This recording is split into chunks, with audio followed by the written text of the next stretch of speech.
Runaway Ralph, Chapter 2. The Open Road. Too excited to hide under the grandfather clock where he could watch television, Ralph spent the day beside his motorcycle under the television set, watching life in the lobby and waiting for night to come. Luggage was set down with a thump. Guests complained that there were not enough towels in their rooms. And when the guests had gone, the desk clerk said to Matt, "What do they think this is, the Waldorf?" Ralph listened as the manager of the hotel spoke sharply to the housekeeper about the cigarette ashes on the carpet. The housekeeper spoke even more sharply to the maid, who ran the vacuum cleaner so carelessly that Ralph was not even frightened. He was too busy thinking of the night that lay ahead. When the boy called Garf clumped across the lobby in his new cowboy boots on his way to Happy Acres Camp, Ralph longed to follow him out the front door and down the steps. Late in the afternoon, new guests straggled into the hotel. Some looked at the shabby furniture and dusty deer heads and left. Others, too tired from driving to look further, stayed.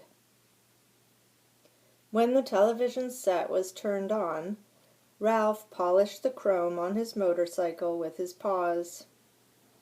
When the set was silent, he napped, too excited to sleep soundly.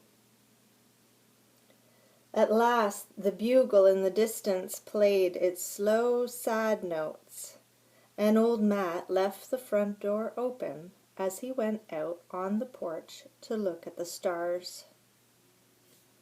The moment had come. Ralph snapped his crash helmet in place. He grasped the handlebars and pushed his motorcycle out from its hiding place, avoiding the attention of the night clerk by guiding it along the edge of the baseboard to the front door. On the porch he mounted, and with a vigorous rode across the cracked concrete to Matt's feet at the top of the steps. "Hi," said Ralph, who was able to talk to animals and to any human being who loved speed and motorcycles, and who understood that the only way to make a miniature motorcycle go was to make a sputtering noise that sounded like a big motorcycle.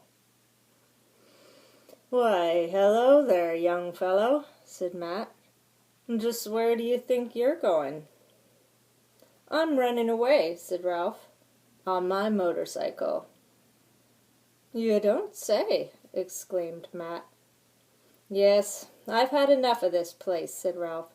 "I'm going someplace where I can be free." "You want to get away from your family?" said Matt, grasping the situation at once. "You want to be independent." "That's right," said Ralph. "I'm tired of being bossed around by my mother and Uncle Lester. I'm fed up with my pesky little brothers and sisters and cousins, and I don't want to grow up to be another crumb-scrounging mouse. I want adventure and excitement, and I'm going to ride off on my motorcycle and find it." "Sounds good," observed Matt.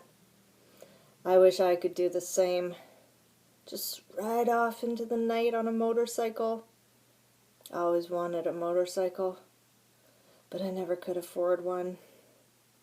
When I was young, I had to help my folks, and then I had a family of my own to take care of.